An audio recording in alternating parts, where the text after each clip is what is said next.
L'Institut éco-citoyen, c'est un centre de recherche en santé environnementale qui a été créé en 2010 à l'initiative des élus qui ont répondu en fait à des citoyens qui se posaient la question de l'effet des activités industrielles sur la santé. Et on s'est aperçu à cette époque-là que la réponse n'était pas évidente parce que la connaissance n'existait pas. Tout le monde sait que les dioxines sont toxiques, que les hydrocarbures aromatiques polycycliques sont cancérigènes, que les métaux lourds sont toxiques. Donc ça, on le sait. Mais enfin, après, savoir ça ne permet pas de faire le lien entre une exposition, c'est-à-dire entre un lieu de vie et son atmosphère et son sol et son eau potable, et un risque pour la santé. Et il ne permet pas non plus d'aller jusqu'à la source.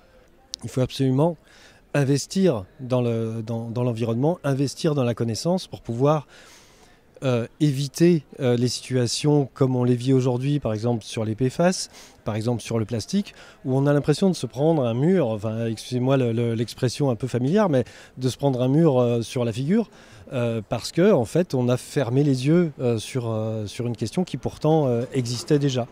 Est-ce que votre institut a aussi un but de former les citoyens ? Notre institut, son ADN, c'est effectivement l'implication citoyenne.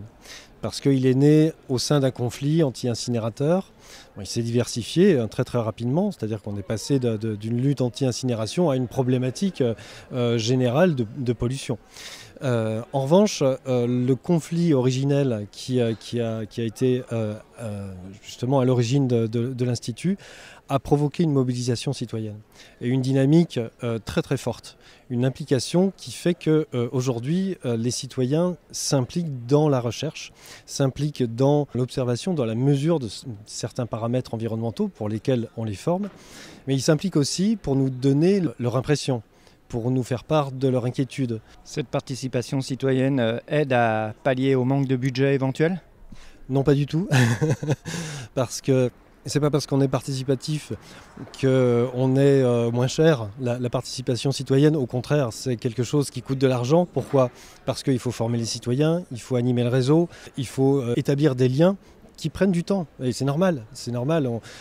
L'étude de l'environnement et l'approche politique de l'amélioration de l'environnement, c'est pas quelque chose à bas coût. C'est vraiment une question de société que les collectivités et que l'État doivent prendre en compte de façon très sérieuse. Alors les collectivités, c'est déjà le cas, puisque Fos-sur-Mer et la métropole Aix-Marseille-Provence contribuent fortement, quasi exclusivement au financement de l'Institut. Maintenant, c'est à l'État et à l'exécutif de mesurer la problématique de santé environnementale et la maturité des populations sur ces questions-là. C'est-à-dire que les habitants des sites exposés savent très bien qu'il y a un risque à habiter là. La plus grande erreur, c'est de ne pas leur répondre. C'est de leur opposer un silence. Et ça, c'est la plus grande erreur parce que c'est ce qui provoque les pires inquiétudes, parce que c'est là où on invente.